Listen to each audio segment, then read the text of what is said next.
What if Australia stayed Dutch? G'day guys, how's it going? My name is Aussie Tash. This is a follow-up video from the last one we did.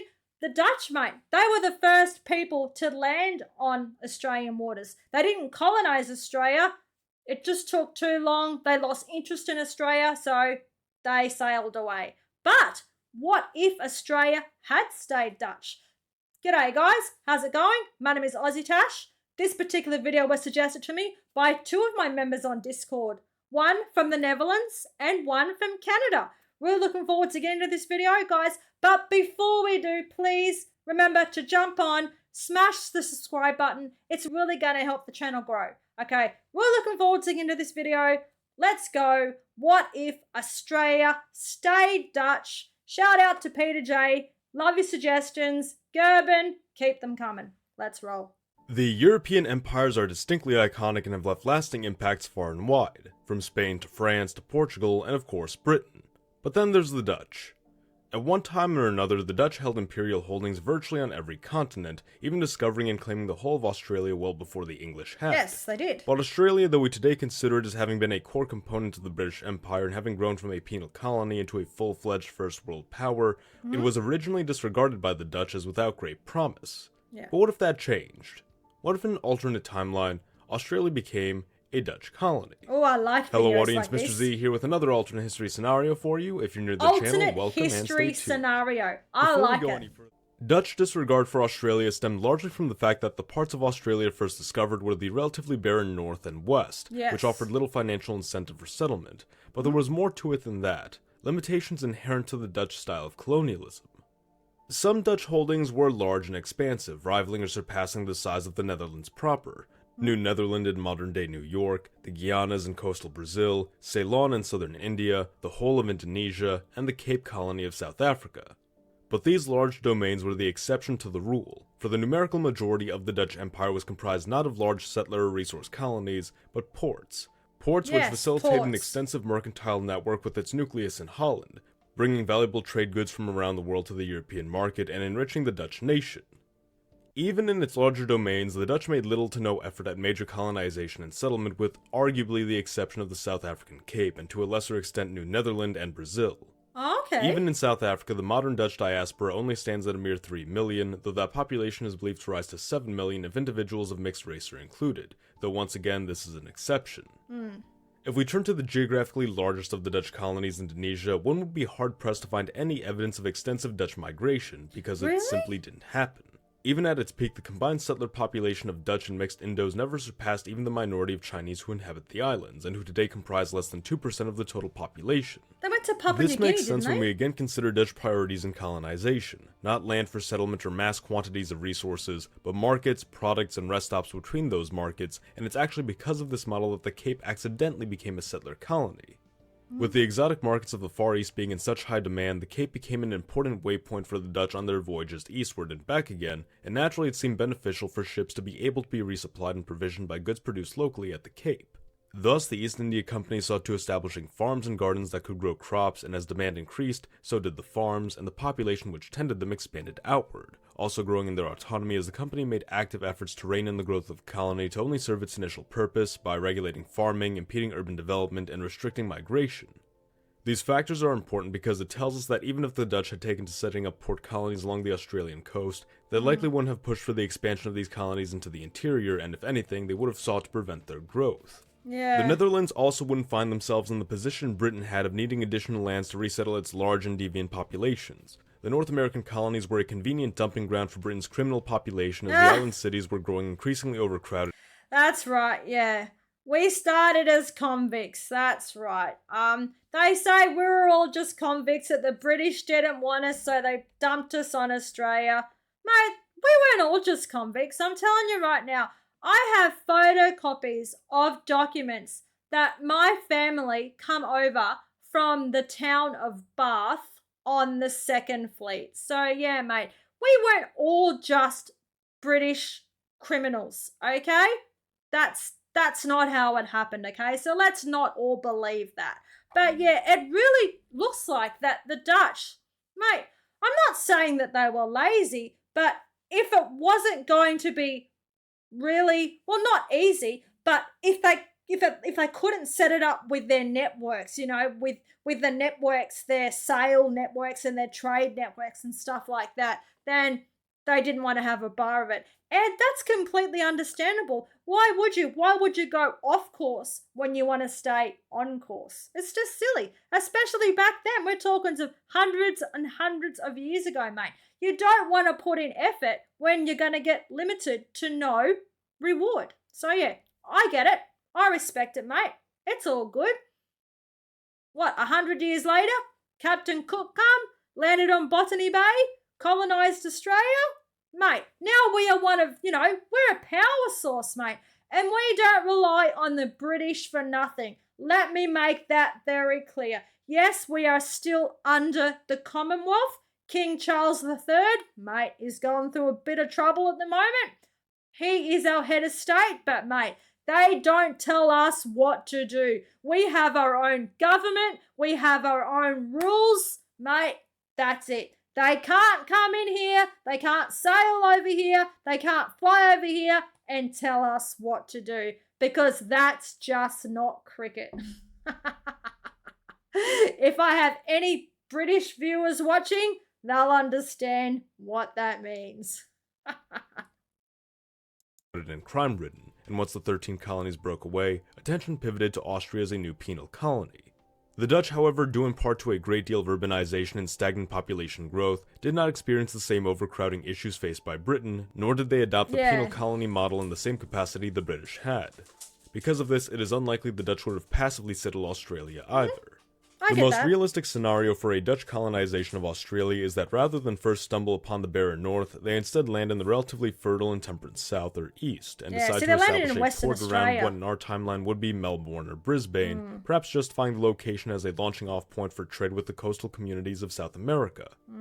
The distance between Brisbane and the Dutch colonies in Indonesia would also be roughly half that of Indonesia to the Cape Colony, adding additional justification for the port to be established as an emergency resupply site. Okay. In 1718, explorer Jean-Pierre Pury proposed establishing a colony on behalf of the Dutch East India Company, but was rejected. Whether through Pury or some other colonial effort, this time, things are different. While we might look to the colonization and government of neighboring Indonesia as a model for what a Dutch Australia would look like, the approach would likely be far closer to that of the Cape, given that Indonesia was more densely populated yet more easily dominated on account of its nature as an archipelago and Dutch naval might. Australia, unlike Indonesia but like South Africa, would have had coastal pockets of temperate climate and arable land on an otherwise large landmass with a harsh and difficult to navigate interior which would prevent a total securing of it unless colonists were to settle inland. I'm pretty sure when the Dutch landed on Australia, they landed Western Australia. Mate, there ain't nothing there.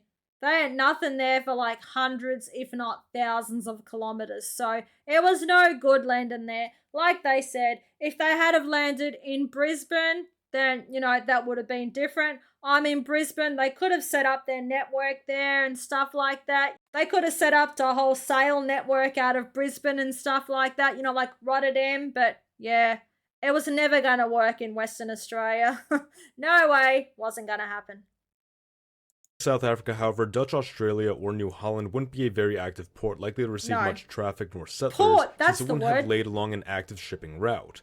Though at least for the time being, this minor presence may have temporarily discouraged British colonization efforts, turning instead to carving a penal colony out of Gambia as had originally been planned. Wow. New Holland probably wouldn't be developed much further. However, in time, perhaps in the aftermath of the Napoleonic Wars, would simply be swiped away by Britain along with the Cape as the East became increasingly valuable for the growing empire. For the sake of this scenario, let's suppose that despite not being in a very advantageous location, Australia follows a similar path to South Africa insofar as colonization, even surpassing in population size, as the local spice trade of Indonesia discourages the East India Company from restricting migration from Europe, farm development, and urbanization. An initial lack of manpower would likely lead the first settlers to enslave hostile aboriginal tribes, as had occurred with the Cape Colony, whilst conducting trade with more peaceable populations familiar with local hunting, trapping, and cultivation methods. That's true, yeah. As the population grew throughout the 1700s and the port gained greater use, New Holland would play an increasingly active role in the Javanese succession wars of this century. With the victories the Dutch had still mustered in our own timeline now being credited as due to the existence of New Holland as a strategic port, encouraging the Dutch to fortify it as an outpost capable of defending the East Indies. This would prove especially valuable come the Fourth Anglo-Dutch War, when the British would still manage to capture the Dutch holdings within India, but now, thanks to the pre-existing military presence in New Holland, failed to seize Dutch colonies in Sumatra, which in our timeline had been done because the Dutch overestimated the attacking British fleet, which was relatively weak.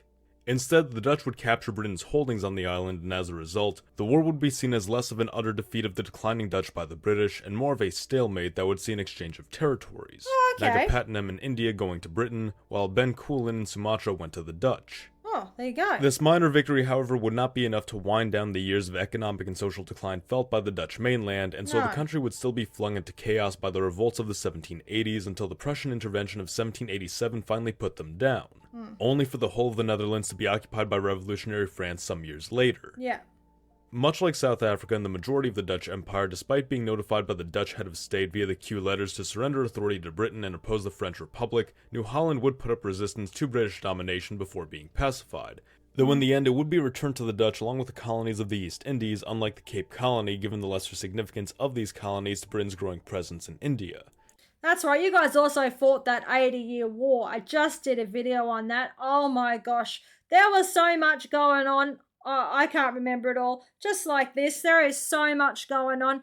It does make sense that, the Dutch, that they didn't colonize Australia.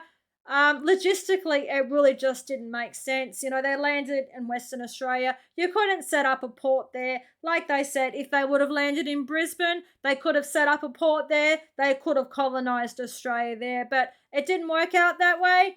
They went to other places, and that's cool, mate. Totally understandable. But yeah, Western Australia, nothing was going to happen there. You were just going to upset and attacked by, Aboriginals that didn't know you. They didn't know you from a bar of soap, mate. They were scared of you. They were thinking that you're there to hurt them. So, of course, they were going to fight back. Where I think they said New Guinea, they were already used to people from other countries sailing over there. They already had, communication and boats and trade and stuff established. Australians, mate, the Aboriginals, they knew nothing. They knew nothing about any other people. They had never seen any other people. So, yeah, it wouldn't have worked out well, I don't think. So, yes. Cape Colony being a valuable asset in British hands, but a threat to British India if left to another power. British rule in the Cape would become increasingly unbearable for the Dutch population, while a majority would still trek inland to pursue the establishment of an independent state. A great deal who could afford to would relocate to Australia, bolstering the colony's small but steadily growing population. Well, there you go. The United Kingdom of the Netherlands, which had succeeded the Napoleonic Dutch puppet states, would ramp up colonial activity within the East Indies now that the East India Company was gone and its assets became property of the government. Okay. Dutch Australia would become heavily involved in these colonial efforts, making greater use of the island's less marketable resources to further develop itself and pacify troublesome rebels and states which were difficult for the Dutch to deal with in our timeline. New Holland's increasing self-sufficiency and ties to the Indonesian islands would create some distance between itself and the mainland, with desires for greater autonomy being voiced before finally becoming a reality come World War II, when the Dutch government would go into exile in London upon facing invasion by Germany, leaving the government of New Holland largely on its own to fend off the encroachment of Japan, likely not being as formidable as British Australia had been on account of a smaller population and less developed military. Yeah, no. That being said, it would survive the war as the Allies emerged victorious, and in the post-war years develop a close relationship with South Africa, who had broken free from Britain in 1910, just as in our timeline, and still expressed strong lingering ties to its Dutch roots despite British colonization. But what do you think? What would have happened had Australia become a Dutch colony? I have no idea, mate. What would have happened if Australia would have become a Dutch colony? We'd be getting stoned all the time and eating heaps of cheese, and I have 100% no problem with that. Alright guys, that was the video for today. If you liked it, please jump on, smash the like button, leave a comment, and of course remember to subscribe. That really helps the channel out. Cheers to Down Under. Take care. Bye.